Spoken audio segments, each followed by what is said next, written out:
till it all is done.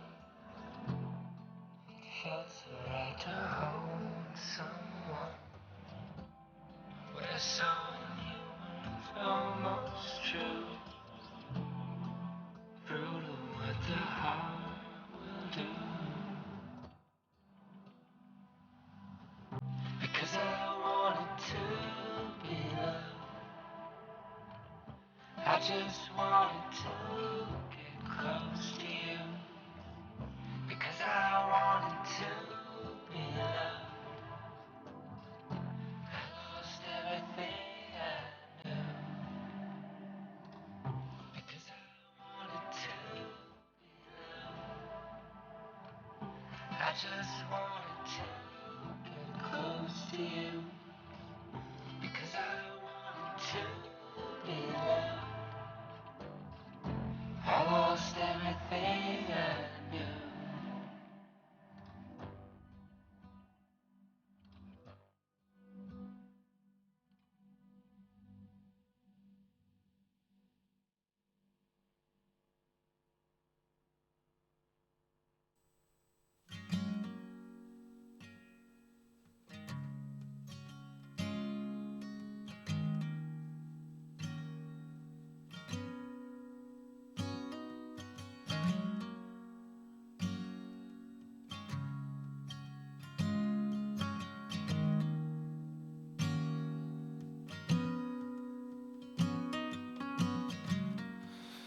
I'm complicated, never know what I want till it's gone.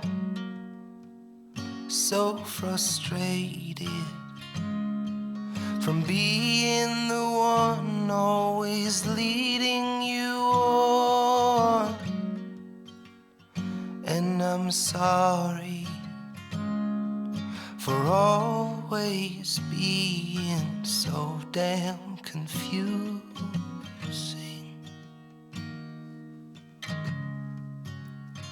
I'm a shoreline, like the seasons, you know I'll change in time. You will see my good, but it comes in waves. And just as the tides, I can be low and I can get high. Oh, Lord knows I'm a shoreline.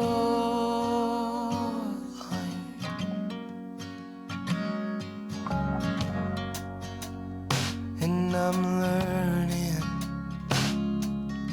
not to pretend to feel something I don't, 'cause it's hurting you and me.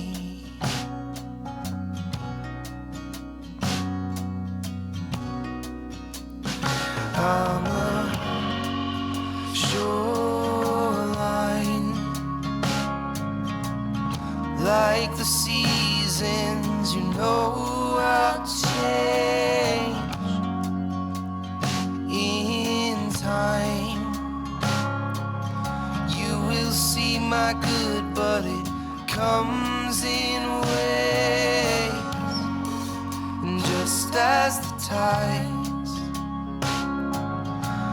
I can be low and I can get high. Oh, Lord knows I'm a shoreline.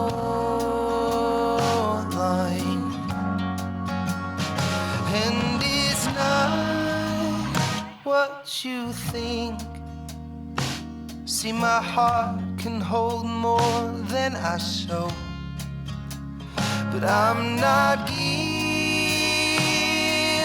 up till I figure out just how to love. I'm a shoreline. Like the seasons, you know I'll change in time. You will see my good, but it comes in waves, just as the tides. I can be low and I can get high. Oh, Lord knows I'm a shoreline.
Good evening, everyone. Welcome back to the Union for tonight's varsity debate. If you're new to the term varsity, basically here anyway, it means Oxford versus Cambridge.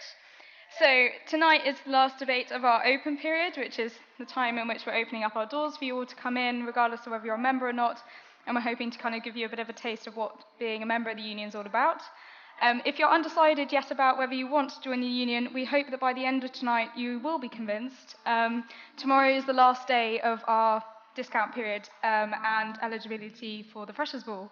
So if you want to have a chance to come to the Freshers' Ball and you're not yet a member, please do join up by the end of tomorrow to be able to get a ticket. So tonight for our debate, Oxford versus Cambridge, as we've already said. And the motion this evening before the House is this House would ban the broadcast of recordings produced by terrorists. In 2014, the world watched ISIS beheading videos in horror, and since then, ISIS have used media propaganda as widely as possible. So tonight, the Oxford and the Cambridge Union's competitive debaters are asking the question of whether media is a tool of terrorism or whether it's a vital role in defeating it.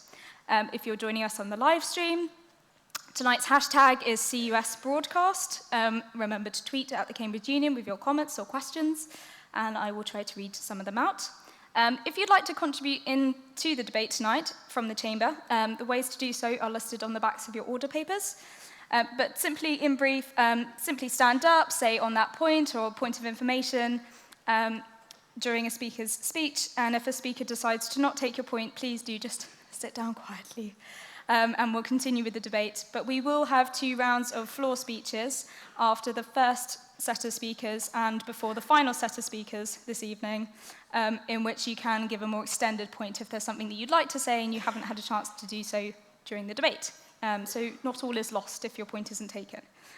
Right, we will begin with the debate. So on the proposition, opening the proposition this evening is Lydia Day, who's currently a second-year English student at Jesus College. She's the head of debate participation at the Union, and she's been top 10 speaker at multiple competitions and has broken in competitions such as the UCL and Trinity IVs, Cork IVs, and Oxford Women's. Lydia.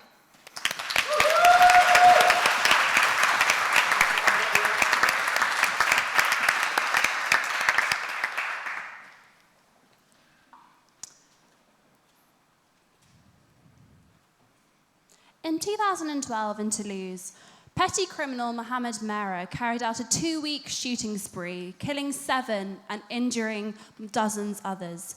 Eventually, the police caught up to him, and what ensued was a 36-hour standoff in which he was trapped in his apartment. During that time, he decided to use it, editing a 24-minute video which recorded, using his GoPro, his preparations for his shootings, the actual shootings, in which he went to a Jewish school and detained a 8-year-old girl called Miriam, who had decided to stay back and look after her school bag rather than fleeing with the others, and he subsequently shot her in the head and recorded this. He then explained his motives for his attacks, and during those 36 hours when he was trapped in his apartment, when he had the short moment to escape, rather than running for his life, he ran for the Al Jazeera headquarters for their press office and donated his video to their causes, knowing that the media would lap up this insider account of this terrorist attack, and knowing that it would be broadcasted to jihadis and to citizens across the world. This is the kind of action we are trying to stop on Side Proposition. So, what do we mean by terrorist recordings? So we're very happy to talk about things such as the leaders of terrorist organizations such as bin Laden, such as al-Baghdadi, directly inciting jihad, directly talking to the camera about jihad. We're also talking about things like gratuitous violence that has been recorded by terrorists with the direct purpose of inciting young people to start up jihad. And we're going to do this by putting a D notice on all of these types of recordings. So what that means is that it cannot be published in any newspaper, radio, television publication. Similarly, we are going to force Twitter and Facebook, using this D notice, to cut down on and to block all sorts of recordings that people tweet or Facebook share in response to this. Similarly, because of this D notice, it's now classified security harm, and that's something that we can actually crack down on. They do this all the time with porn. Instagram are able to do it with nipples. We think it's very easy to do with terrorists as well. We don't think that's that hard. Okay. What I'm going to talk about today is firstly recruitment, secondly about public response, and lastly, very briefly, a sort of principled stance on freedom of speech. So recruitment. We think that neither side of this house is going to actually dramatically affect the very hardcore terrorists today, the very hardcore jihadis who are always going to go out, always find the black web, and always going to become a member of a terrorist group. What we're aiming to achieve is the middle ground, i.e. people that could or could not become a terrorist. Who are they? We think that often these people are very young men from socially deprived backgrounds. See, the fact that people from the Charlie Hebdo attacks and the people that carried out the November 2015 shootings in Paris were from the same neighborhood in Paris. And this is the place where over 60% of people are from an immigrant background, and it's a neighborhood called Department 93 that is synonymous with social deprivation, with unemployment, and with crime and a bad education system and bad social housing. And it's a place in which people, because they're so shut out from the state, feel very much inclined to join terrorist organizations. Because when you're shut out from the state, when you feel like you don't have a job when you leave school, when you feel like society has continually shut you out, when you are called names in the street by the remainder of the white working class immigrants that feel like that neighborhood still belongs to them, that's when you start to turn towards terrorism, when you feel so shut out and rejected by society, when you're called hate crimes, and you simultaneously can't progress in society because you cannot get a job because the state has so let you down. How does media intersect with this? Well, what it does is in three ways. Firstly, charisma, because when you turn on the BBC or the French news equivalent and you see a very charismatic man who comes from exactly the same background as you and is now on television and is talking to you and explaining to you and giving you a purpose within your life and a chance for something to actually strive for and live for, we think that's a really powerful message to any young man within that society and within that background. Secondly, the thing with the media is that it literally bombards you. Whenever someone commits this kind of terrorist atrocity, it is everywhere. It's on every front page, and you cannot escape it. So it's just that initial step into getting involved in that. No, thank you. Thirdly, in terms of political narrative, we think it's really important because what the media specifically does is that al-Baghdadi or bin Laden are able to do is they're able to tell you that your personal struggle as a young Muslim in an isolated society is directly linked to the persecutions of the Muslims in Chechnya or the persecution of the Yemeni villagers who have been struck down by a drone strike, and they're able to tell you, look, this is the West time and time again doing this. That is very hard to be counteracted by any kind of narrative, no thank you, from a white middle-class woman on the BBC simply telling you, no, this isn't actually true. When that man is coming directly from your same background, you're very much likely to actually believe that. So how does we stop this on our side of the house? Well, we stop this because we stop that initial point of contact with the terrorist organizations and that kind of narrative from ever actually occurring. Because now they don't because on their side of the house, they have to actually start, on our side of the house now, they have to go directly to the dark web, right? They have to download the computer equipment to actually access the dark web, to access these terrorist networks in the first place. And that's a really effortful thing to do. On their side of the house, they simply just have to switch on a news channel in the evening, and they are directly connected to that form of content. And it denies you the access to the most convincing images. Because on our side of the house, we're still very happy to talk about things like I'm still very happy to post coverage, i.e. saying that there was a terrorist atrocity in some place. But what you don't get is the highly emotive, highly vivid content that comes from the terrorist propaganda. You're no longer given the really highly graphic images. And what that means is those graphic images stay with you day in, day out, and you're reminded and you're always thinking about it. We deny you that so you can move on with your life and you can forget the terrorist bullshit, quite frankly. No, thank you. So public response and policy. So what you get now is so the terrorist propaganda works in two ways. It firstly affects jihadi recruiters. It secondly affects the general public. And what that means is on our side of the house, you now see such gruesome videos in which attackers are talking directly to the camera and they're talking to you in your home and they're threatening you and you're saying, we're coming to get you and we will bomb your children and we will attack you in a school near you very, very soon.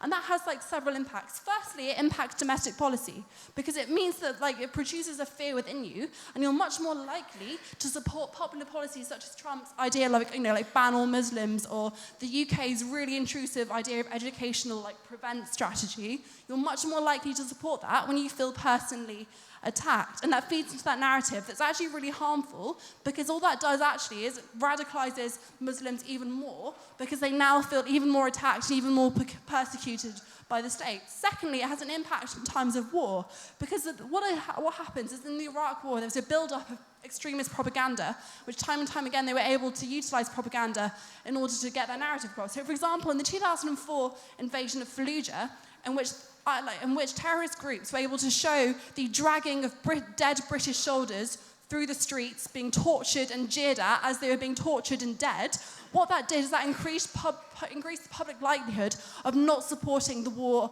anymore. Because when you see that your sons and the people that represent your country being dragged through the street, you're not going to want to support that war anymore. That's really harmful because you can't carry out these sort of peace-building process at the end of it. When the public are demanding that you pull out now and you pull out immediately because of this kind of vivid propaganda, that's really harmful because you can't institute the state institutions that are needed to have democracy or anything else at the end of that war.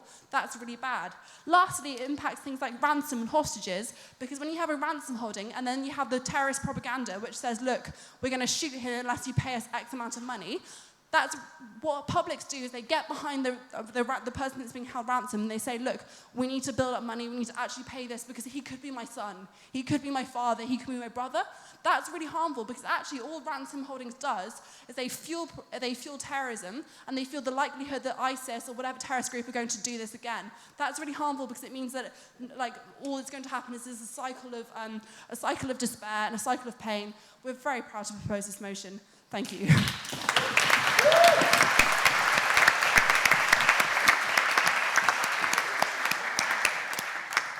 Thank you very much, Lydia, for opening the case on the proposition tonight.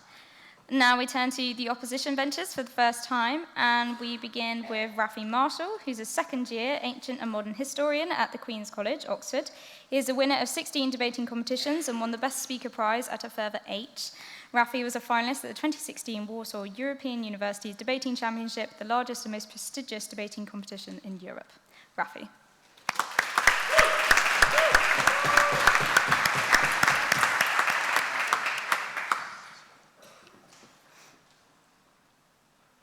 In 2014, the International Prize for Arab Literature was won by a book called Frankenstein in Baghdad by Ahmed Sadawi.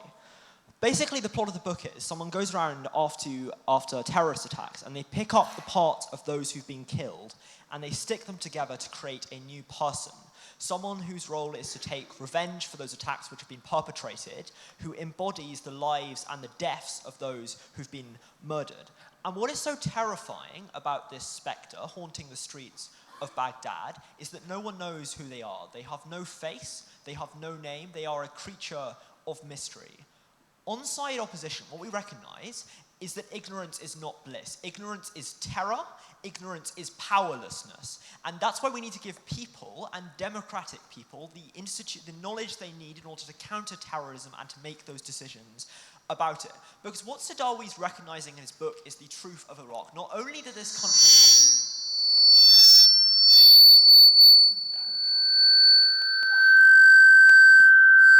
Can we switch off whichever mic it is that's causing feedback, please?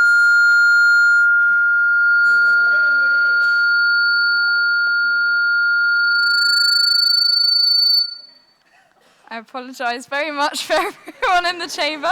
It might have been me, which is even worse. Don't worry. Thank you. The reality is there are two things which cause states to lose to terrorists. The first is when people don't feel safe because they don't know what is taking place in their neighborhood and they feel like the state is losing control and therefore they don't support that government. The second thing is when they feel like the government is losing legitimacy and it's losing its right to rule effectively. This motion is guaranteed to achieve both those things, to weaken the government and to strengthen terrorist forces. Before we explain that, some responses to what we heard in the previous speech. Look, Lydia explains very eloquently some of the factors leading to people becoming terrorists. The thing to note is the majority of that is not an explanation of how videos radicalize people, but rather how the neighborhood people are in radicalize people, how the situation they're in radicalize people. And the central point is these people aren't radicalized by ideology, they're radicalized by an appalling situation which they're placed in by their socioeconomic circumstances. Most people who become jihadis aren't hardcore religious fanatics, they're people who are bored. They've often previously been drug addicts, been on the very margins of society. What does this mean? It means we can see that they're largely not deriving their strength from religious propaganda. She talked specifically about how they lived in specific areas, which shows that they're receiving most of their propaganda probably within that area or within a specific locality rather than on the internet or within groups. We also note that she talked about points of contact and how they have to have contact with a particular person. That's not something, no thanks, they gain through a video. That's something they gain through having personal ability to talk to someone else who's been radicalized, which is not affected by whether or not you have access to videos. But even, that's not the assumption that the access to videos is successfully limited. The state has not been successful in cracking down on anything else it seeks to limit on the internet. If you look at hate speech, it multiplies on Twitter. If you look at countries where they've tried to ban videos on the internet, like for instance, innocence of Muslims, they continue to multiply and they continue to be viewed. So the question isn't, are these videos viewed? Because they will continue to be. The question is, in what context are they viewed? Finally, in terms of ideas about people being repulsed, look, people being encouraged. We think most people are going to be repulsed when they see terrorist videos, including executions. The average person who's been radicalized by their socioeconomic circumstances, or the fact they've been victimized, who was described so eloquently in the previous speech, no thanks, is put off by beheadings rather than being encouraged to join that group by them, which means they're often going to be actively counterproductive. In terms of state policy, we think it's good, no thanks, that people feel personally committed to fighting against terrorist attacks. Why is this? Often, terrorist attacks affect those who are in rural areas where there are insurgencies taking place. They don't affect the urban elite who don't see them. People in Karachi don't know what's happening in the Swat Valley. If that personal video gives them the access to that, we welcome that. And we also think that's true of the vividness of war, because yes, we support intervention against terrorism, but we also want people to be honestly aware of what's involved so they can correctly compute the costs, no thanks, not only to their own soldiers, but also to civilians on the ground. So, first substantive point, why we think it's more likely that when this motion is passed, the state will lose legitimacy and it will be less effective in fighting terrorists. No thanks. First thing to note, if an organization is so terrible that you can't even see its face, that you can't even see 1 second of its video because that would be deemed to pose a risk to you, you start to ask very serious questions about that organization. It assumes a layer of power, and it assumes a layer of immortality, which it would not otherwise possess. We think that empowers terrorist organizations, often composed, no thanks, of only a couple of hundred people, much more than they deserve. It gives them the ultimate authority of being completely unable to be coped with or seen without radicalizing people. We think that gives them a dangerous power. Secondly, it begs people to question whether others in their community and their society are supporting them in their fight against terrorism. Why? If you can't trust people to see a couple of clips from an ISIS video on the news without becoming radicalized, you start to question, no thanks, whether everyone else in your society has been radicalized and whether you are safe. That makes you feel unsafe and endangered. Thirdly, we think this material's circulating anyway. So when that material, no thanks, you can see it on YouTube, you can see it on Twitter, and you know the states try to make it illegal and stamp it out, you start to ask yourself fairly serious questions about how effective the state is in fighting terrorism generally. The result of that is the state looks weak, and you ask yourself whether you're going to commit to supporting it, whether you're going to commit to helping it out in the fight against terrorism. No thank you. What does this mean? It means fewer people backing up the state against terrorist forces. It means fewer people taking the risk to become informants. It means fewer people being successfully coped with by anti-terrorist policies. That means more danger. It means more chance that states like Iraq, no thanks, already suffering legitimacy crises or already being endangered and destabilized, start to collapse. Secondly, in terms of state policy towards terrorist groups, look, who decides policy towards terrorist groups? I'll take you in just a minute. We think it should be the people of the country themselves. Why is that? It's because it's really complicated how you deal with a terrorist group. It's really subjective. It's not obvious whether the people of Afghanistan should seek a ceasefire with the Taliban, which is committing horrific crimes against them, whether they should value trying people in court more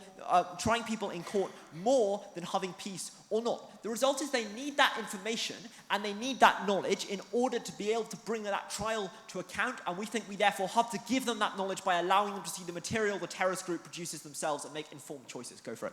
On our side of the house, jihadis become that loser you vaguely remember from high school. On your side, they're the person whose face is on every television, on every newspaper cover. How is that not an effective radicalizing and giving people a purpose to live for? Let's be clear, if your argument is that you want to deny people prominence, you probably give them more prominence by having an extremely controversial media ban. Their face is still in the newspapers. They're still being discussed. Their name is still in every headline.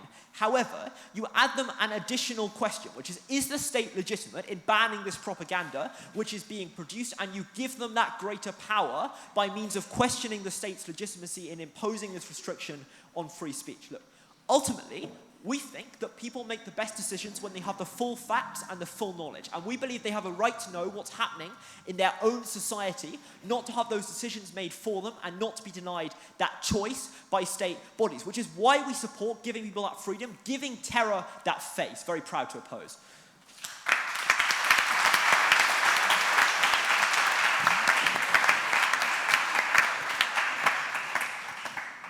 Thank you very much, Rafi, for opening opposition. So we'll now go into a round of floor speeches. We will do another set of these just before the final speaker on each side this evening. So what that means is you can speak for up to a minute, but please no longer on either proposition, opposition, or abstention, and we will do one of each. So has anyone got a point they would like to make in proposition of the motion this evening? No takers. Okay, it might be all on you guys, I'm afraid. Have we got a point in opposition of the motion at all? Yeah, over there at the back. I'm not sure if we have a handheld mic, but if not, just speak loudly, it's fine. Oh, we do. Could you state your name and college for the record as well, please? Thank you. This is working. I'm Daniel, I'm at Queen's. Would a potential jihadi, the people you spoke of as being in the middle, not be more inclined to support the terrorists if they thought, you know what, my government doesn't trust me to watch this information. It doesn't trust me enough to see this and make my own decision. It takes the decision away from me about whether to watch this and be radicalized. It doesn't trust me enough, so why should I trust my government? Why shouldn't I just trust these people who seem to share my faith and my beliefs? Thank you very much. Is there a point in abstention from anyone at all? So, yes, here at the front.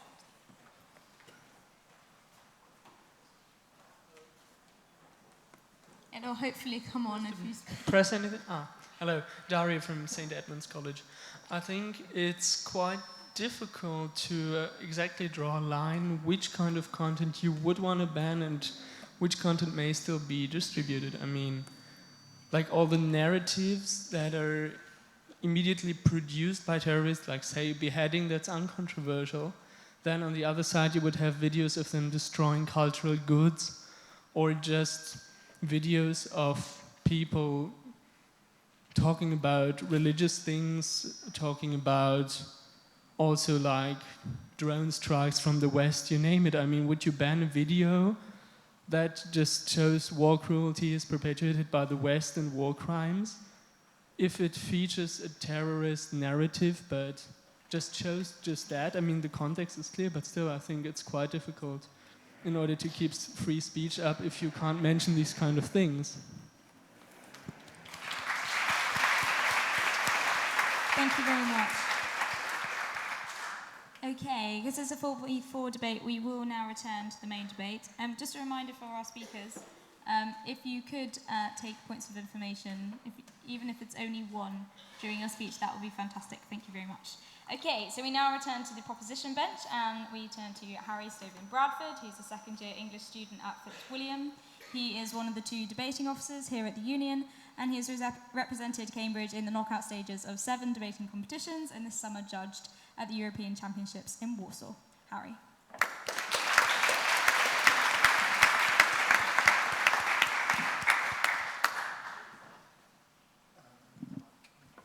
Is that all good? Great. Madam President, the Union has placed me in some genuinely extraordinary situations.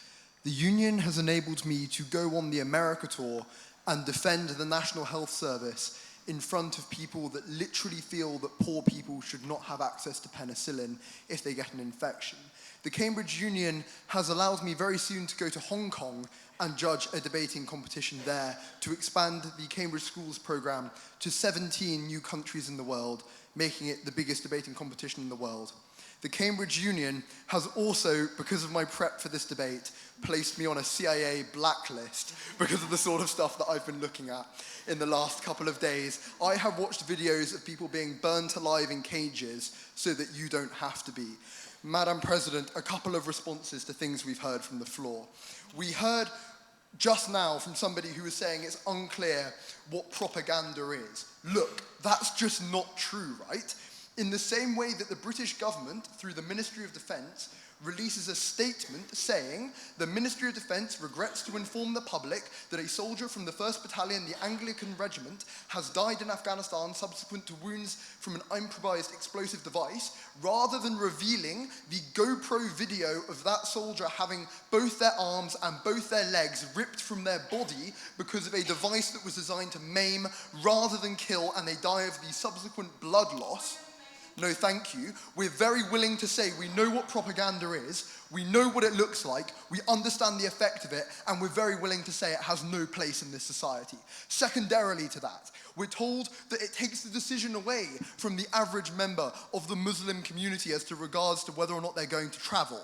Look, I'm not a Muslim. The majority of the people in this debate are not a Muslim, but I'm fairly unconvinced by the fact that the average person traveling to Syria is going to make up their mind on seeing an IS propaganda video. The sort of person that is going to make up their mind is the sort of person we can help by removing these videos to ensure they do not see propaganda that will actively encourage them to travel to Syria thinking that life is better there. We're very happy to remove these videos. Please respond in your subsequent speeches to all the excellent material Lydia brought you regarding the restrictions on free speech that happen in war anyway, and that we're very happy to happen in this war.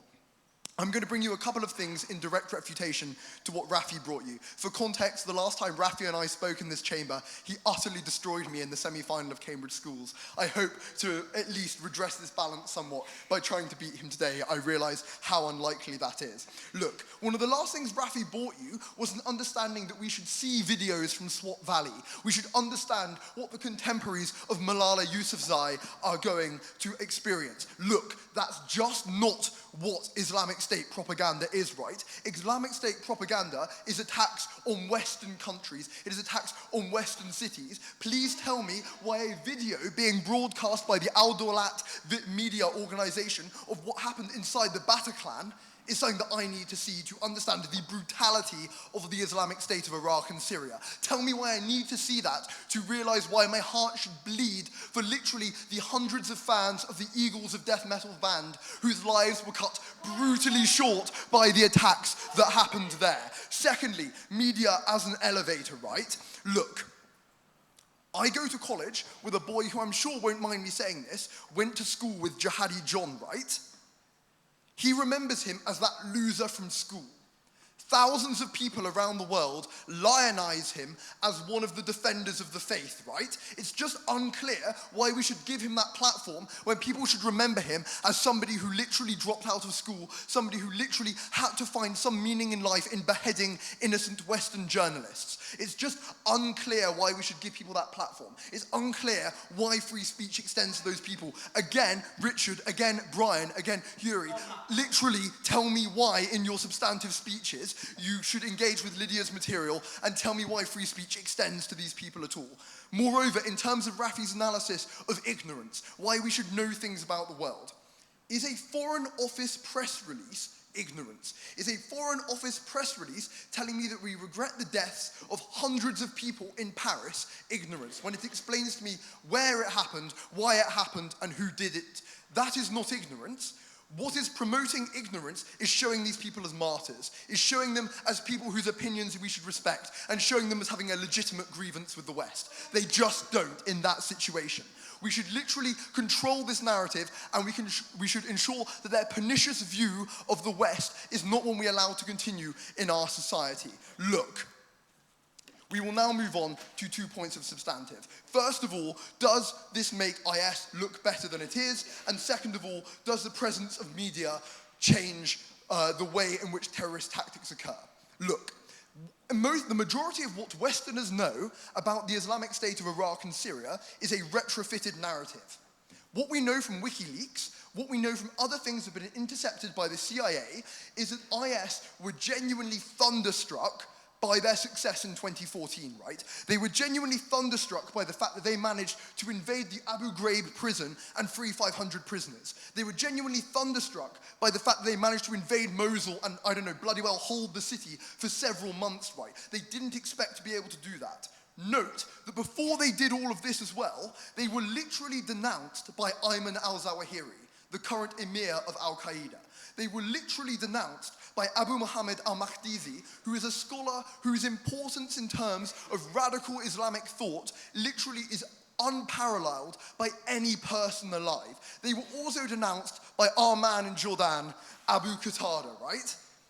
But none of that is remembered. What is remembered is the fact that the Islamic State takes upon itself a narrative that it has offered submission, it has offered a degree of respect, or as it's known in Arabic, bay'ah, as to all of the various antecedents of itself within Islamic fundamentalism, going all the way back towards the very beginnings of Islamic fundamentalism in the 1950s. It literally portrays itself in its videos as having the ability to trace a direct line from the beginnings of Islamist thought. But of course, this isn't known to the majority of people who engage in conversations about the Islamic State, because all they see is incredibly glossy videos made by the Islamic State that perpetrate a narrative that it is actually part of this incredible movement, this diversification and moreover clarification of Islamic thought over the last 50 to 60 years. That's not right. The Islamic State was stunned by the fact it has achieved the success it has.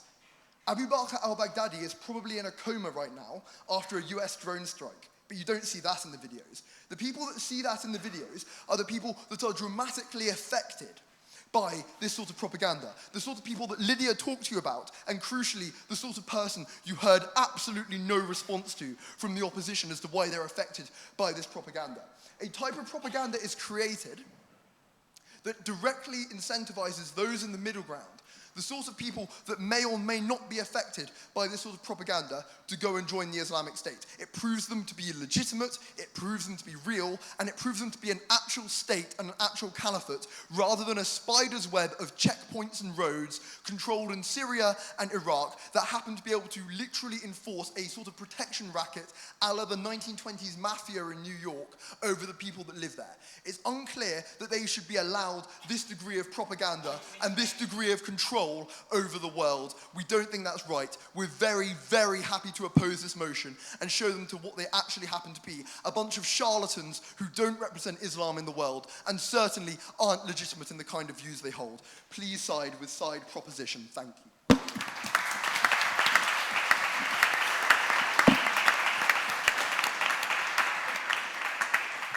Thank you very much, Harry, for that fine speech. If you do have points of information that do not get taken, please do offer them up in our floor speeches round before the last two speakers. Okay, we now turn back to the opposition and we continue with Richard No, who's a third year reading computer science and philosophy at Hertford College. He's debated across 4 continents, including winning multiple tournaments in New Zealand, breaking as a judge at the World Championships in Greece, and speaking in several Oxford Union debates. Richard.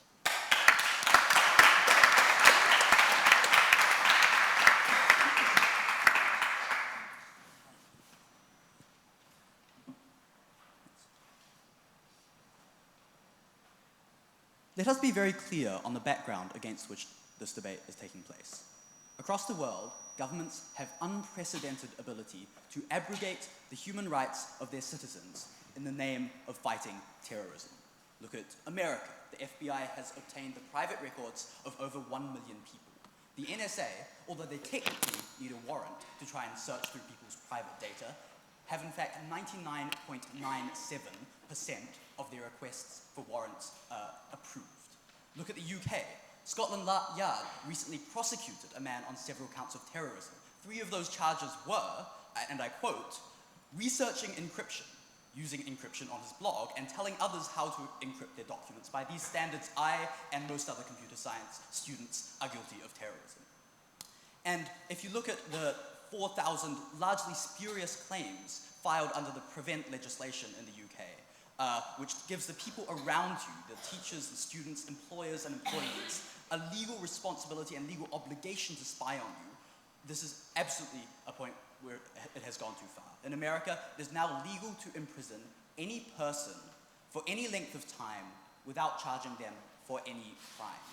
Now, the proposition wants to extend this. The proposition wants to say, well, look, the reason that the war on terror isn't working is because we haven't given the government enough power. Surely the best thing that we can do here is give them the power to control the media as well, right? But put simply, our current stance towards terrorism is the cure that is worse than a disease. So I'm going to be arguing 3 things in the speech. First of all, that showing terrorist media helps redirect our attention to the forms of terrorism prevention that are actually the most effective and do the most good. Secondly, that the best way to win the battle for hearts and minds is to confront the full and visceral horror of terrorist groups. And thirdly, that this proposed ban will undoubtedly be used in the wrong ways against the wrong people. No, thank you. So first, let's talk about the types of videos that we're talking about, because they've seemed very keen to portray these glossy sort of propaganda things. But I ask you when a mainstream news outlet actually publishes, a 30-minute video, and in their entirety, and people just sit through and watch this, right? Rather, we think that the media has incentives to do a few key things. Number one, they show the most graphic and violent beheadings and the things which put people off joining terrorist organizations in the first place. But secondly, they look at these videos that they put out. They curate some of the key quotes and some of the key ideas that allow people to actually understand what's happening. Like the world in which people just sit through this entire terrorist broadcast, with their brain off and just blindly believing everything they hear, is simply not reality. What we're actually going to have is a dissection, a critique, and an analysis of these terrorist views and why they're wrong. What's the alternative? Because if they do this ban, and they compared it to banning porn, which is frankly ludicrous because it is like about as impossible to get that off the internet as it will be to try and get these terrorist videos off the pits of the internet. What's going to happen is that they're going to feature very prominently on sites where a lot of people agree. They're going to be on the extremist sites. They're going to be a chorus of sympathetic voices below each and every one of those videos saying, yes, like actually that point is fantastic. Look, here's some more evidence for the terrible things that the West is doing, or that sort of thing, right? It's going to be the people, so the people that they're talking about are the ones who, number one, are not squeamish enough to be put off by videos of like graphic dismemberment and all the terrible things they want to talk about, right? But that means those people are already probably interested or at least sympathetic to ISIS. That means they are already going to be on those extremist websites. They're going to find those videos no matter what. They can't have it both ways. They can't say, oh, you're appealing to everyone, but only the subset of everyone who actually likes the thought of blood and gore, because in reality, that is not what the way Westerners actually respond.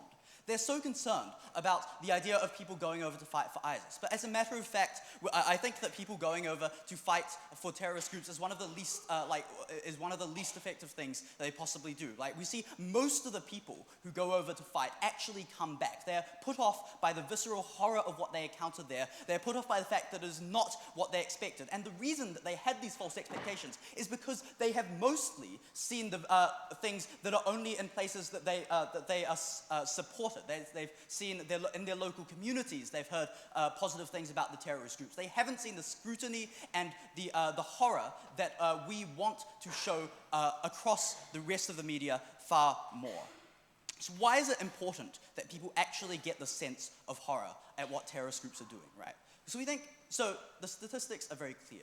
30,000 or so people died of from terrorism in the last year, and that's been pretty level for the last couple of years. But only 3% of them were in Western countries. The important thing here is that our news media just systematically does not care about the many tens of thousands of people who die from terrorist actions in the Middle East, who die from terrorist actions in places that aren't, Nice or aren't Orlando and so on, right? We think that this is the key way in which we can make people care, because once you see the videos that ISIS puts online, and be very clear, most of these videos are videos of them killing Syrians. Most of these videos are them like Al-Qaeda like shooting the locals, right? Like, that is the point at which we start to actually care as a society about the group of people who we should care about the most, who we have to care about the most if we have any claim to being moral citizens of the world. We need to create a way in which the moral force is there for us to try and do a number of different things in order to help these people. Why do we need popular support? They want to say, oh, look, let the government conduct this war however it wants, right? But that doesn't work for a couple of reasons. No, thank you. Number one, the government just simply cannot convince people to make the required financial investments or do the things that actually help people the most. Things like accepting refugees, things like giving money and training to the people who are on the ground right now fighting against terrorist groups. Like, that requires a level of public buy-in which simply doesn't happen because people just do not respond very well to the news saying, well, actually, 300 Syrians were blown up today. That sort of thing. Right now, what we have is we don't have very visceral videos. We have pictures of refugees, and a significant fraction of this country and other countries in Europe say things like, well, but it's okay, like, they've got genes, they've got cell phones, look, they're fine, they can stay in Turkey or whatever, right? But that is because the news media is not publishing the right stuff. That is not because they're not publishing the things which actually get attention. Yes? At the start of your speech, you listed several very bad policies introduced by the West. Surely people are much more likely to support those when they have a knee-jerk emotional reaction to ISIS propaganda rather than when they're able to have the cool, hard facts considered for them when you can actually form realistic policy to tackle terrorism. Absolutely not. And the reason for that is that these videos also act as a check on the type of things that the governments are able to do, right? Recognize that if the only people who are willing to report on the most severe atrocities that Western governments actually commit are the people who the Western government may well label as terrorists or terrorist sympathizers, right? At the point where you are actively critiquing the mission that America is running in Iraq, or that the missions that are happening overseas, right? That is going to be the point at which the government steps in and tries to shut you down and tries to stop you from, and tries to stop that from being published. All right? We have both of these benefits. We have, when people see civilians being killed, when they see the sort of harms that are going on to the people who we currently just don't care about at all, that is when we get the good type of interventions. But at the same time, if the government is not able to block the videos showing its own problems, if the government cannot stop people, the news from realizing when it goes wrong, it must be more accountable to the people, and both of those are good things. Look, you maybe have been convinced by the arguments in the speech, you may not. But even if you haven't been convinced, you still absolutely should vote opposition in this debate. And that is because this sort of motion is the sort of thing that is incredibly difficult to repeal. The Patriot Act is America's most sweeping rollback of civil rights in the last century. It was meant to end 10 years ago. It is still going on. When people start to lose their civil liberties in Western countries, it is a very slippery slope in which nobody is willing to stand up and say, actually, you know, terrorism is bad, but we shouldn't be fighting it in this particular way. So unless you want a world in which the continuing rollback of civil rights that has happened over the last 5 and 10 years continues, please vote opposition.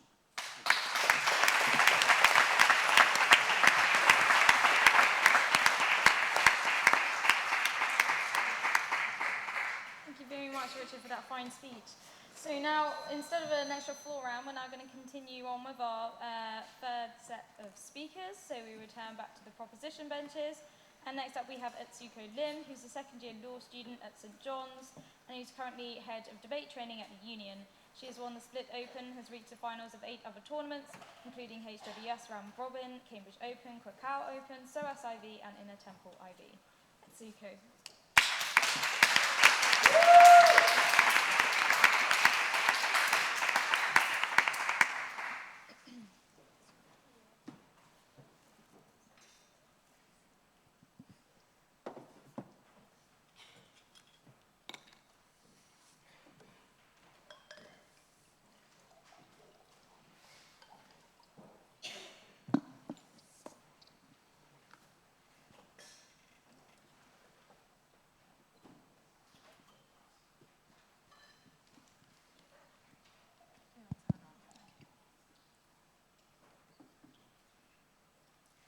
Richard, in his speech, told us about the importance of freedom of speech and told us about all the horrible things that governments have done to curtail speech universally. I know in many circles it's become overwhelmingly fashionable to proclaim yourself as liberal university students about how freedom of speech is a great thing. But I can think of nothing more dangerous than allowing that blind cynicism and optimism and faith in one's ability that one will always make the kind of vital, visceral speech that we need in order to blind us to the sheer danger of the kinds of speech that they are propounding. I don't think the onus is on us to prove why this restriction of speech is justified. I think the onus is on the opposition to tell us why terrorists deserve a platform to freely propagate their terrible views. I'm going to talk about a few things today. First, about potential recruits and what tips them over the edge. Second, about the average person on the street, like you and me. How do we respond to these recordings? Third thing, the impact this has on Islamophobia. And last of all, how terrorists themselves respond. So let's recognize that there are obviously different kinds of recordings in question. So you have the kinds of glossy videos that Lydia and Harry told you about, telling you about how Syria is a wonderful haven and plethora for Muslim recruits all around the world. Of course you have the beheading videos that so gripped America, as we saw in the case of Alan Henning and James Foley, for instance. So what then happens? First of all, in terms of potential recruits, what tips them over the edge? The first thing I want to talk about is that often recruits are attracted by the kinds of glitz that goes on in these videos and the mistaken belief in the strength of these terrorist groups. The more important point to note here is that terrorist groups like Al-Qaeda and ISIS tend to make the most grotesque and the most brutal videos, especially when they're losing, because that's how they spread their fear when they are already not winning the war on the military front. So Rafi is right. Many people do join terrorist organizations and network out of poverty rather than religious ideology. But think about it. I think a disenfranchised, poor Muslim youth without a job is far more likely to join ISIS when ISIS can widely disseminate recordings depicting the fiction that Raqqa is a flourishing city-state rather than a crumbling piece of wasteland where future prospects for development are completely bleak and barren. Crucially, this is an important point which they neglect. The second thing that potential recruits consider when deciding whether or not to make their trip to Syria, for instance, no thank you, is whether or not they're likely to be successful if they ever decide to perpetrate hate crimes. Let's recognize that increasingly we see more and more of the kinds of lone wolf attacks that we saw happen in Germany, that we saw happen in Belgium, that we saw happen in France. Often recognize that becoming a terrorist entails huge sacrifices, the prospect of losing your life, being isolated from your communities and families. So why then do people do it? Because they think it's possible, because they want to imagine the potential like glitz they get when they eventually launch a successful attack. What exactly do these recordings do? For instance, Al-Qaeda in the Arabian Peninsula has released recordings teaching individuals tips how to increase the lethality of truck attacks, the kinds of attacks we saw happening in France. What does that mean? Is that it's way easier for recruits now to launch those kinds of attacks, and which makes it a far more attractive prospect for them. ISIS releases videos encouraging people that if they are unable to make the trip to Syria or to Iraq, for instance, the kinds of lone wolf attacks that they can make. They say, and I quote this explicitly, if you lack a bomb or a bullet, take a single American or French and then smash his head with a stone or slaughter him with a knife or run him over with your car or push him with a cliff or strangle him. Sure, these are not entirely original prospects, but nonetheless provide the kinds of incentives needed to tip people over the edge. Third thing then, opposition tells us that we can't enforce this perfectly, so we shouldn't do it. Like, on the first level, that just seems bizarre to me. I think that if we can at least block these recordings out of Washington Post, the New York Times, and Al Jazeera, that's probably better than doing nothing at all. But more than that, the fewer channels and avenues there are for accessing these videos, the more likely it is that the recruits who do access these videos are likely to be the hardcore ones who will go to great lengths and tediously search out these videos anyway. These are the kinds of people whose minds we are unlikely to change, so quite frankly, we're not all that bothered. So second argument, therefore, what happens to the average person on the street? The first and most important question we need to decide is how should the public decide on a collective solution to terrorism? I entirely agree with opposition when they say that there is no objective right solution to terrorism. But what we can say is that there are objectively good ways of coming about to that subjective decision, whatever it may be. And I posit that an objectively good way of making a terrorist decision is probably in a manner that's reasoned rather than one conceived of in sheer hysteria. No, thank you. So what then happens? When you see an ISIS beheading video of James Foley, the entire American state is gripped by paranoia. What does that mean? Is that they are more likely to just wantonly demand for the US government to pay ransoms to ISIS, or to encourage and facilitate, encourage the US government to engage in prisoner swaps with ISIS, when these might be the very actions that threaten and put America in existential threat, when the payment of ransom is directly antithetical to America's existential interests. But this is something the public is not able to rationally comprehend. They told us that we need the public to be able to access information to make reasoned decisions.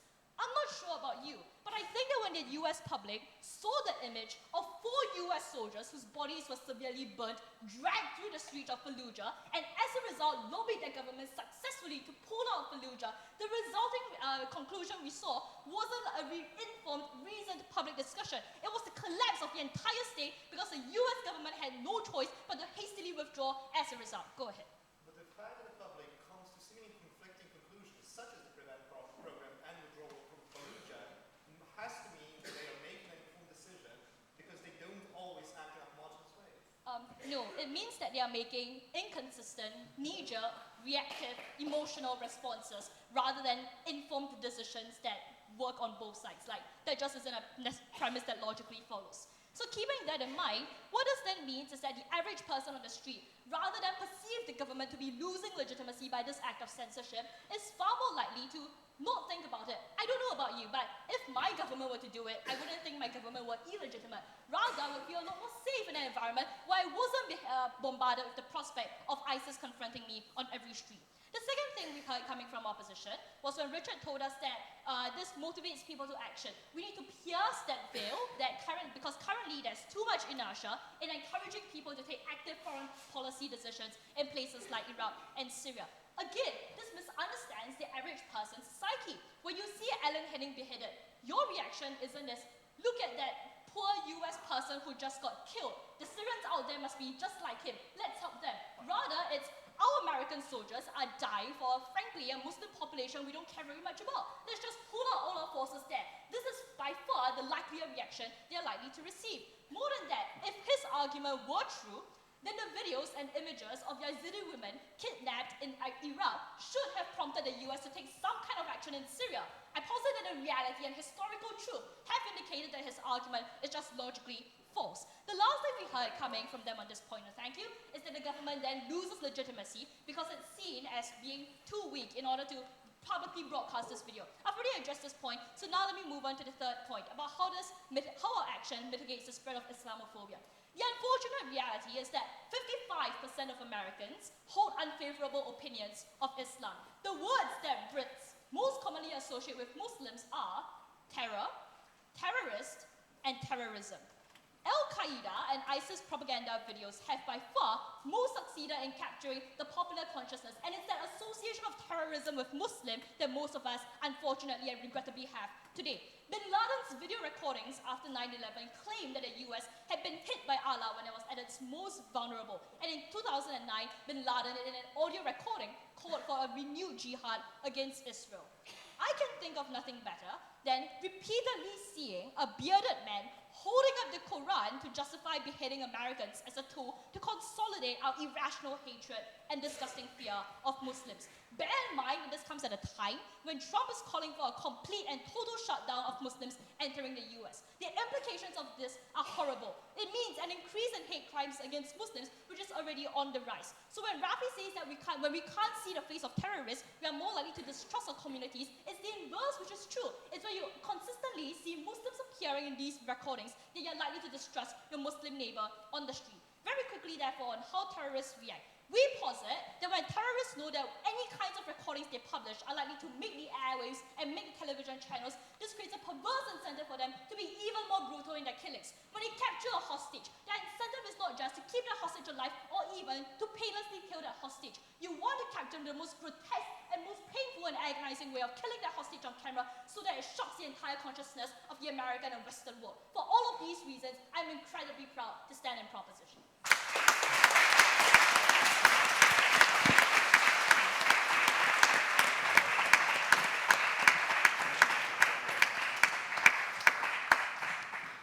Thank you so much, Atsuku, for that fantastic speech.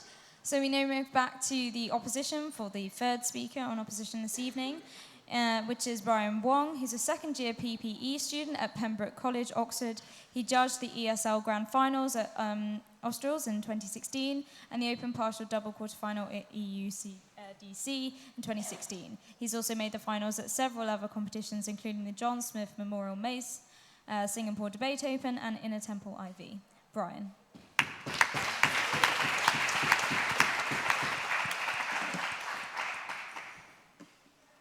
Do I have to use the mic? Or If you feel uncomfortable using it, you don't have to.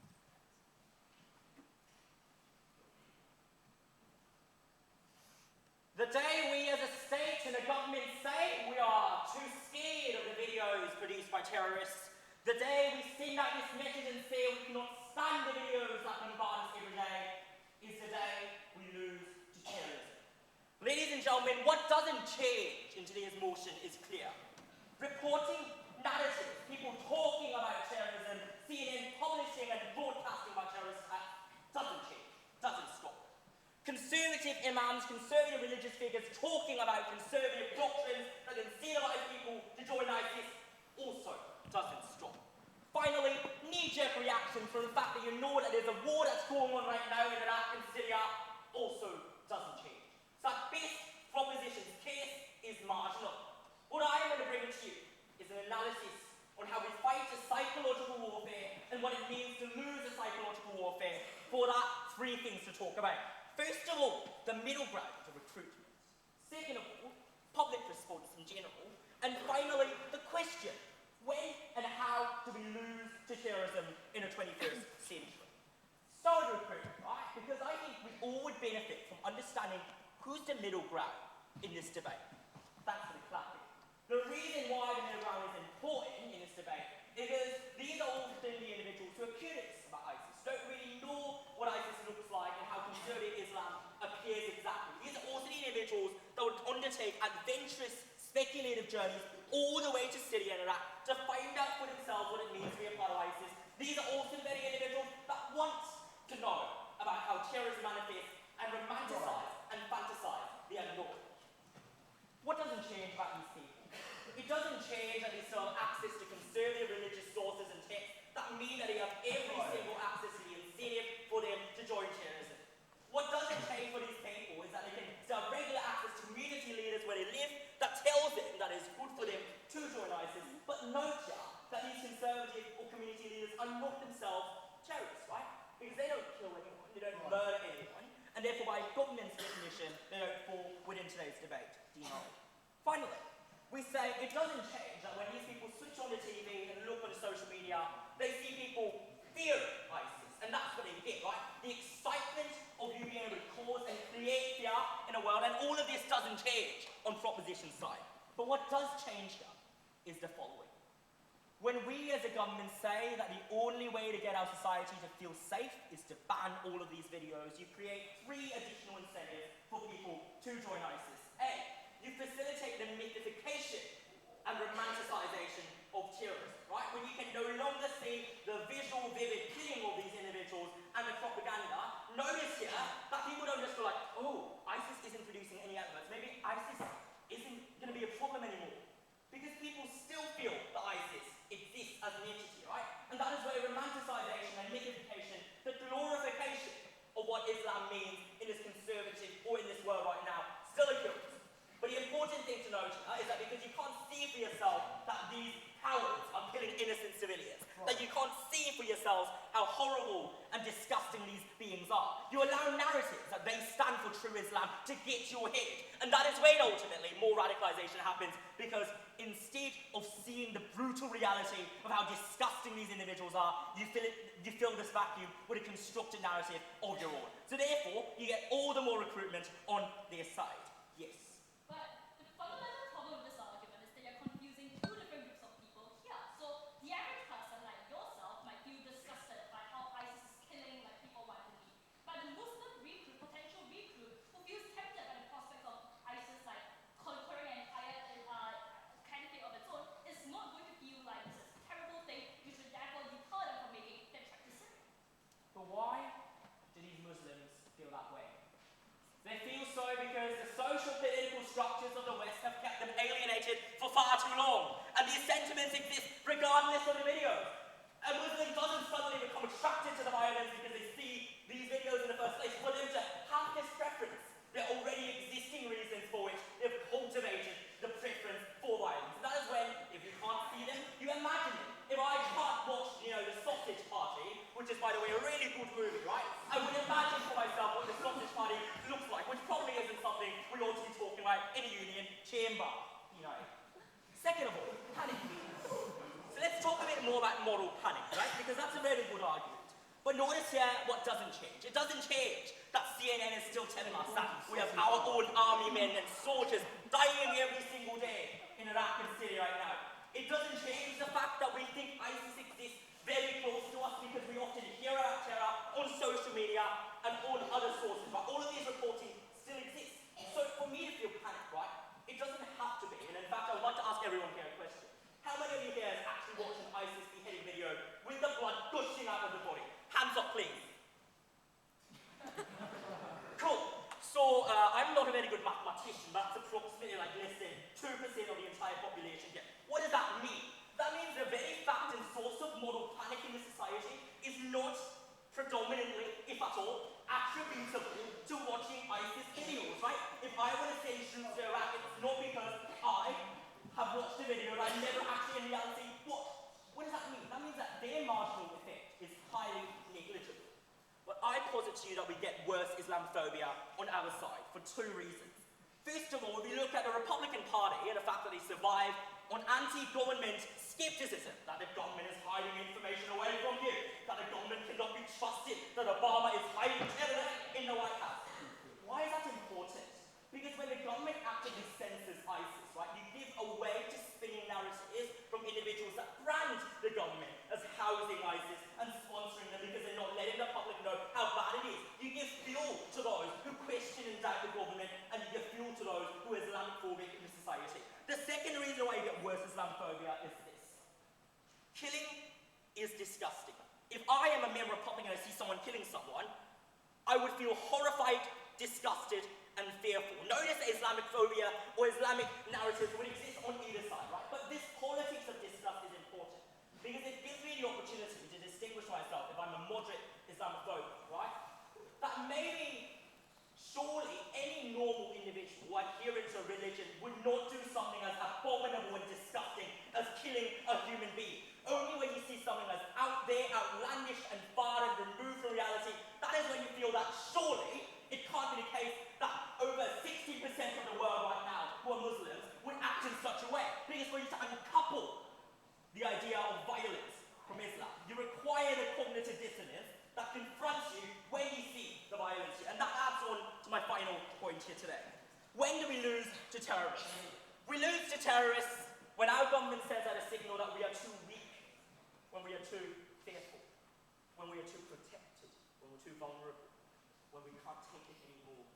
Because that is the very message that conservative and radical leaders, who are not terrorists, mind you, but radical leaders in communities, in doctrines, etc., would take the opportunity to say, look, the West fears us. The West is no longer as strong as it is. And nor it, in fact, that a vast majority of us will probably never be involved in physical violence or warfare. That a vast majority of us, when fighting against ISIS and terrorists, are fighting a psychological war. That when over 99% of the world right now are told that we are to be mollycoddled and protected and ensured in this space and sphere because we are too weak to take it, then we have already lost a war for a very simple reason. We have lost a war because we have shown that we are far weaker than whom we actually are. We've lost a war because our governments decided for us what to watch and what not to watch. We've lost a war because these are the terrorists that then in their echo chamber can frame us as victims of their ideology. We have lost a war before we're killed. We've lost a war before it's even started. So, ladies and gentlemen, I'm going to conclude with one very simple line in my speech here today. The only thing to fear today is fear itself. And when your government tells you that you are to fear, when the government tells you that fear is something you should endorse, then don't worry about fighting ISIS. They've beaten us already. And for all of these reasons, I'm proud to oppose. Thank you.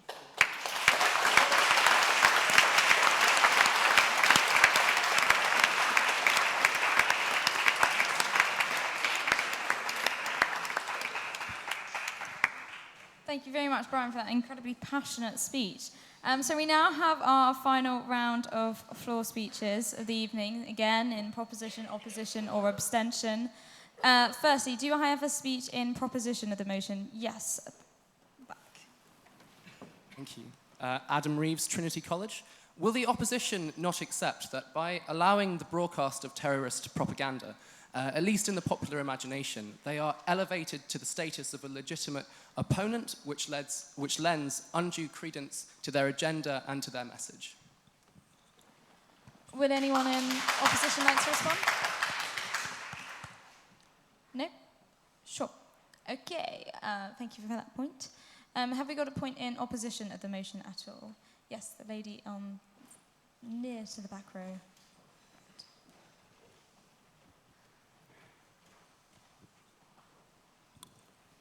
Rhiannon Melia-Smith, Trinity Hall. We knew that everything's available on the internet, basically, and we're not going to be able to censor it all the time. Don't we think that having these sort of videos available in mainstream media allows us to combat the propaganda aspect that ISIS put into their videos, such as presenting their society in the best possible light? If people are seeing these videos in sort of a dark underground network of people who also agree with them, they're not going to have their ideas combated, and we're not going to be able to combat the idea that ISIS are putting forward, that they have an idealistic society. We can actually target this idea in a mainstream, in the mainstream media, and help stop that notion from even occurring and deconstructing these videos before they're able to reach young people who may be easily radicalized, as the proposition said.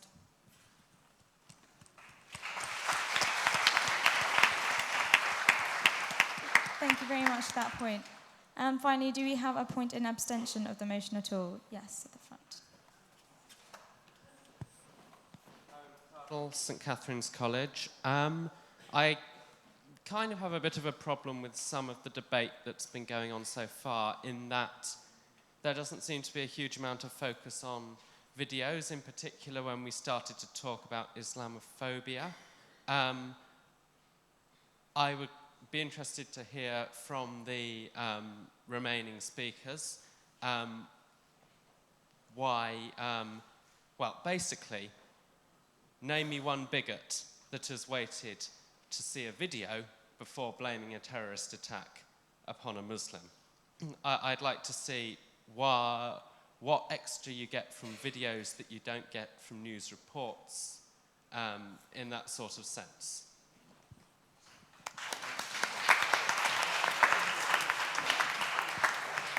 Thank you very much for that. And I've got a final point here from the lady in the red jumper. Have you got a microphone there? Or?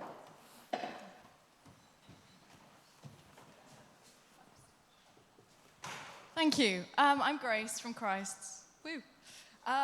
So my point is kind of general. It relates to a point raised by a member of the opposition, Rafi, potentially. You mentioned that states themselves perpetuate terror. If so, they themselves can be classed as terrorists, as Noam Chomsky does. So, if states are terrorists, surely, for example, with the war in Iraq that has been demonstrated to be illegal, any coverage of any such events is coverage of terrorist attacks. Therefore, if we want to ban broadcasting of or created by terrorists, then surely we need to ban the BBC, we need to ban CNN, we need to ban all forms of media that perpetuate the terrorist acts of states. Yeah, so please consider that.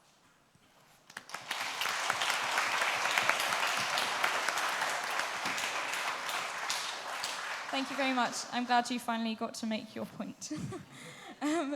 Right, we now go back to our final two speakers of the evening, and we go back to the proposition first. And finally, we have Alistair Donovan, who's a second-year historian at Peterhouse and one of the other union's debating officers this year. He has been a top 10 speaker at competitions such as the Durham Open, represented Cambridge in rounds of multiple IVs, and he also won the biannual Trinity College Dublin versus Cambridge debate. Alistair.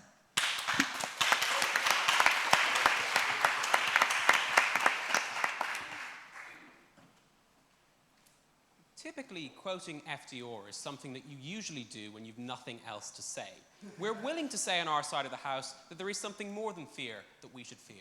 We think we should probably fear a brutal, genocidal cult that wants to bring on the apocalypse. We don't think that's necessarily irrational. Brian says three things. Firstly, that by refusing to show these videos, we glorify ISIS's doctrine, we create moral panic anyway, and that it leads to this notion that the West fears ISIS. We're going to make a claim that when we have videos that show them executing our own citizens, that force a confession from them, saying that it is the West's fault for everything that is happening, we probably are going to be having the narrative that we fear them that bit more, when they're able to brutalize their own citizens, and us putting it in front of everyone and broadcasting it to the world. But we're going to make a claim as well that we probably fear them less, and there's probably less of a problem, when the response that is had in the mainstream media is a considered show of strength and a show of proportionality from a government, and not the specific message and media that is controlled by the terrorists themselves and the videos they want us to put out, the videos they have spent time developing to ensure they can be as effective as possible at doing whatever aims they specifically want to do. I'm going to talk about two things in this speech. Firstly, the concept of recruitment and radicalization, how that is affected by either the policy of not showing videos or showing videos. Secondly, the impact it has upon the rest of society who are unlikely to be radicalized, and why it's significantly worse when we do this policy, at this moment, when we allow these videos to exist on mainstream media such as Al Jazeera. So firstly, to recruitment. A couple of things to say here. Firstly, about the whole context of viewing, which pretty much comes out from Rafi's speech. Because he says people are radicalized by their situation, situation in society, not specifically by the videos they're going to be shown. If we accept that as true, then it's probably not a part of the debate, because these people are not going to be affected anyway. But for those at the margins, we imagine that even if it is the case you are marginalized by society and you are truly disenfranchised, that doesn't necessarily mean you are going to go and want to kill people. We think there does need to be something else to make that spark happen, to make you change. We think it is likely to be the case for people who are truly disenfranchised and feel they have nothing in society. When there's an organization that is able to have its media and have a show of strength, have a sense of meaning and belonging, and will ensure that you yourself get a sense of validation because you will also be in the media if you choose to fulfill these actions and have your own videos there. That is probably something that is going to entice you, and it's probably something that might actually make you consider changing your mind. But secondly, it's about the concept that society looks weak if we ban it. That's what we've been told, for two reasons. Firstly, the terrorists are anonymous, and we won't know them if we don't have their videos. We'd like to point out that in the videos they construct, they also maintain this anonymity. It's why very few of them choose to show their faces unless there's a specific need for them to do so. So they can always maintain the concept of anonymity, that there's more of them that we will never know, and we can never know who specifically to target within these countries. So we think that exists either way. But secondly, the concept.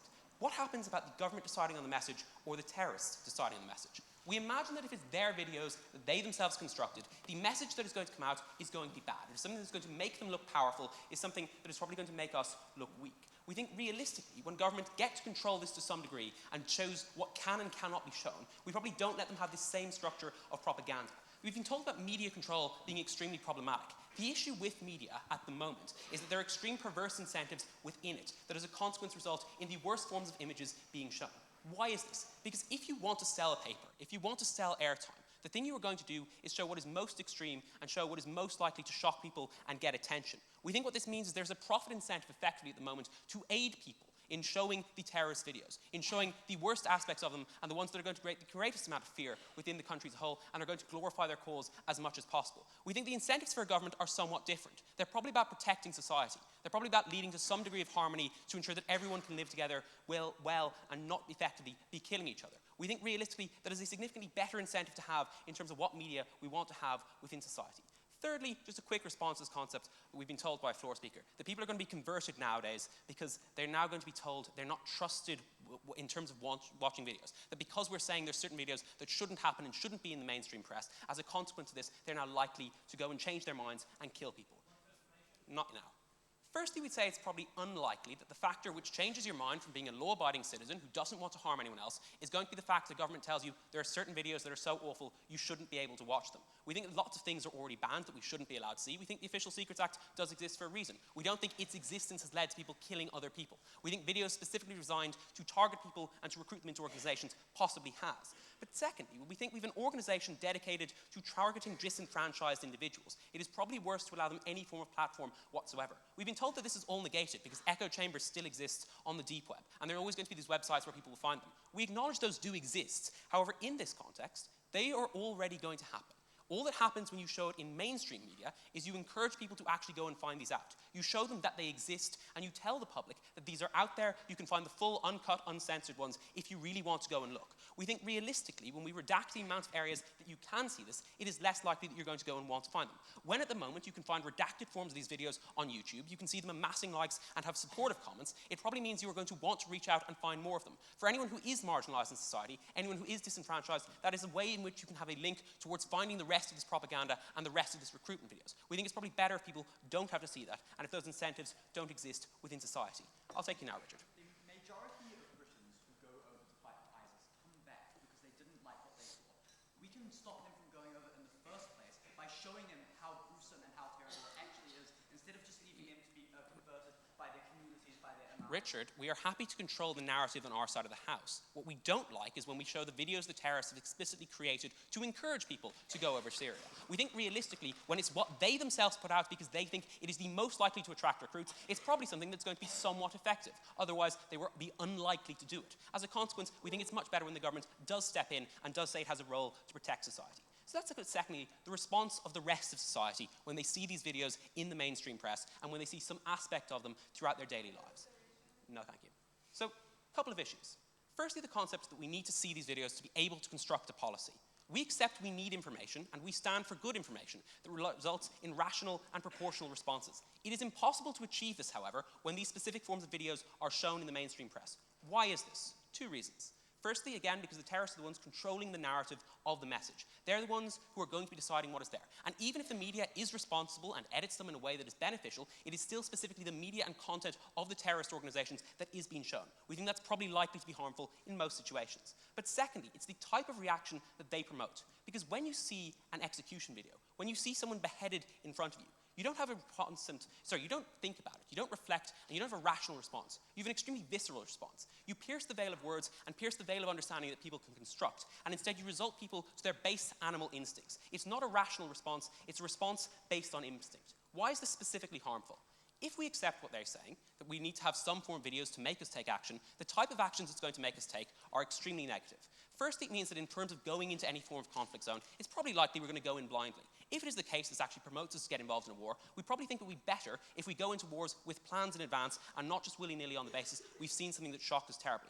But conversely, when the videos are going to be people torturing our own soldiers, torturing our own civilians and killing them, we think that's what's likely to make us leave conflict zones too early. We think that's what's likely to make us leave areas that we need to help people in and instead leave the people there to the mercy of terrorist groups. We think that's probably not something we like in the long run. Very briefly onto the concept of Islamophobia within society.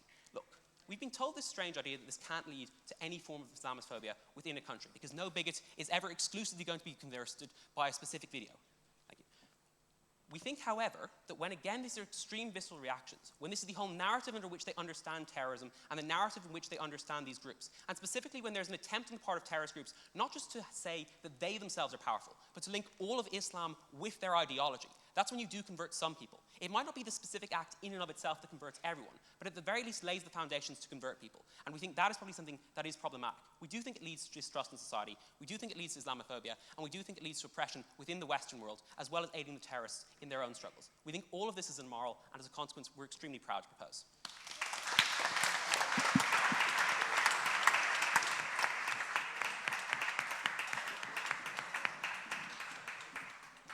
Thank you very much, Alistair, for closing up the proposition bench this evening. So we now turn to our final speaker of the night, who closes the opposition bench and indeed the debate as a whole.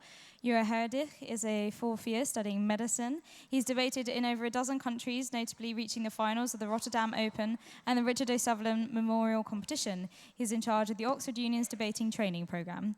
Jura.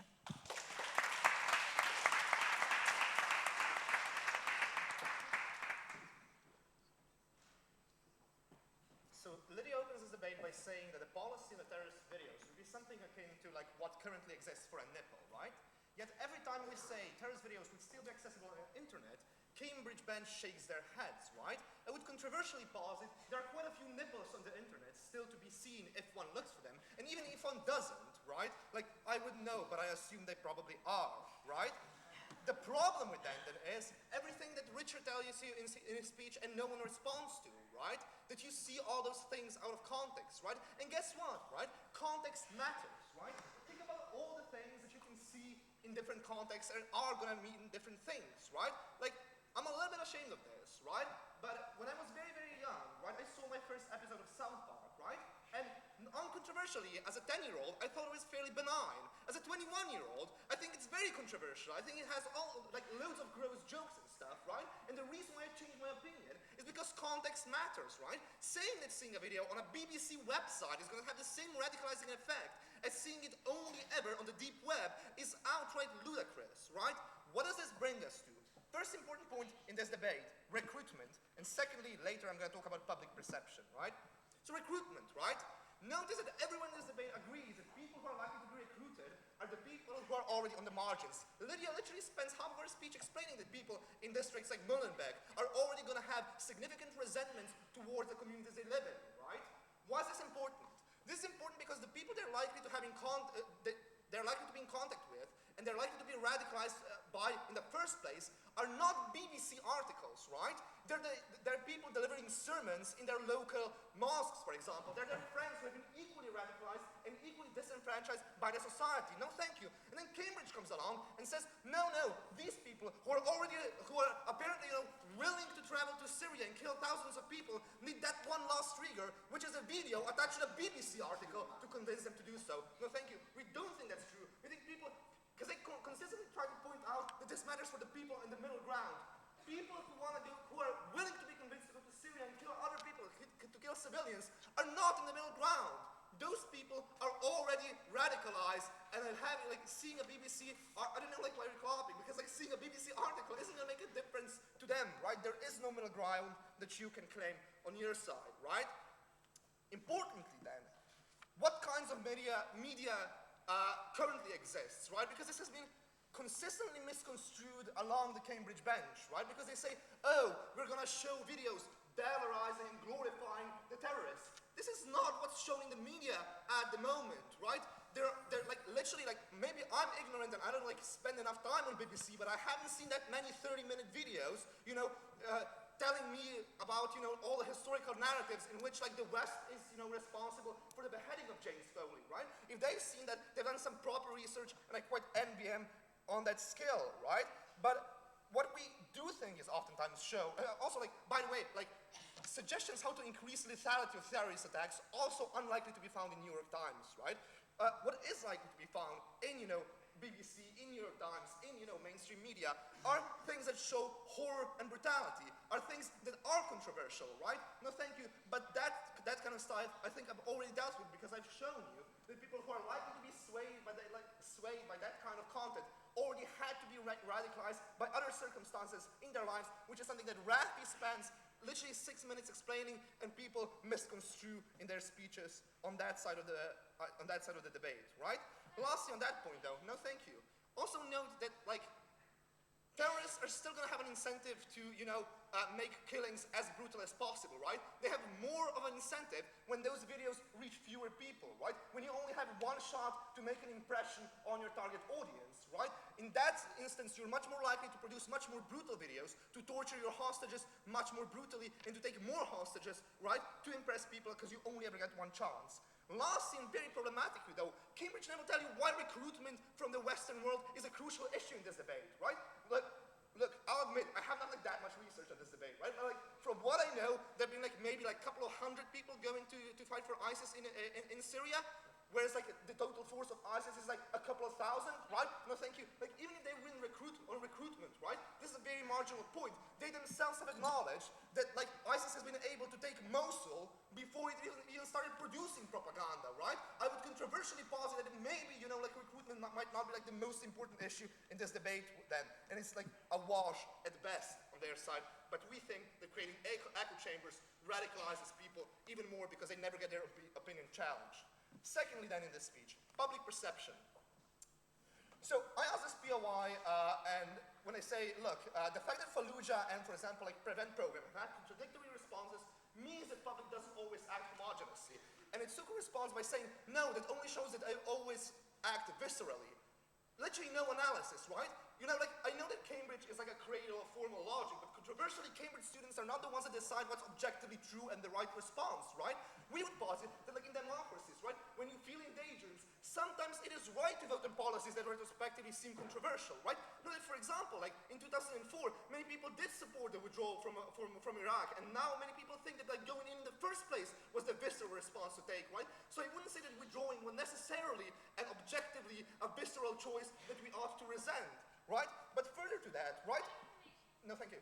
Further to that, right? Also know that like they are handing power over to the politicians. We get like absolutely no analysis why these politicians are absolutely rational in all instances, right? Because presumably they still see the videos, right? Presumably they still have like all the visceral responses that a normal human would have, like. But you know, like politicians are like they're never nationalistic and they're like never racist, so they probably make good decisions. So you know, probably at point then falls to Cambridge or like whatever, right?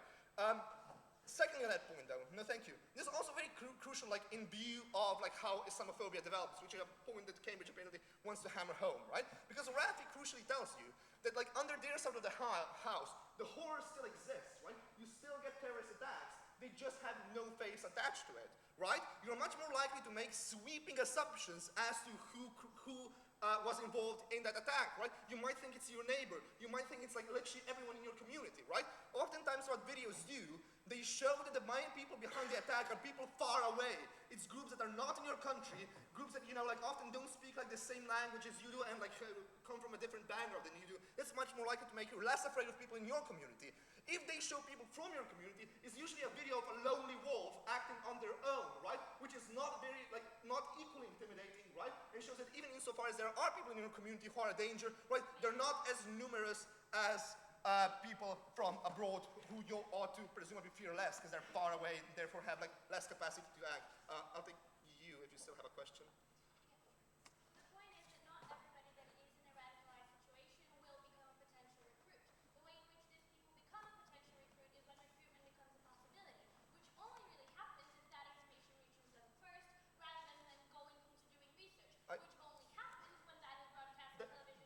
not true because videos on BBC do not advertise how to go to Syria, right? It's people who deliver sermons, it's people in your community who have friends that have gone to Syria, right? And they're still going to do that. They're only going to send you to a shady and dodgy website, right? Where you get that information in an echo chamber, right? It's a lie to say that BBC advertised how to go to Syria, and I'm not going to argue about it because it's just objectively untrue, right? And lastly, just bear in mind, right? We do think at the end of the day, it's legitimate for people to know when their lives are in danger, right? Even if that might have something that a proposition bench might call objective negative consequences, right? At the end of the day, right, if my life is in danger, I think I have the right to know, and I am the one who should have the right to decide what should be done about that, not the politicians who can be equally irrational and can descend, and situations that they create descend into chaos equally. I'm very, very happy to oppose this motion.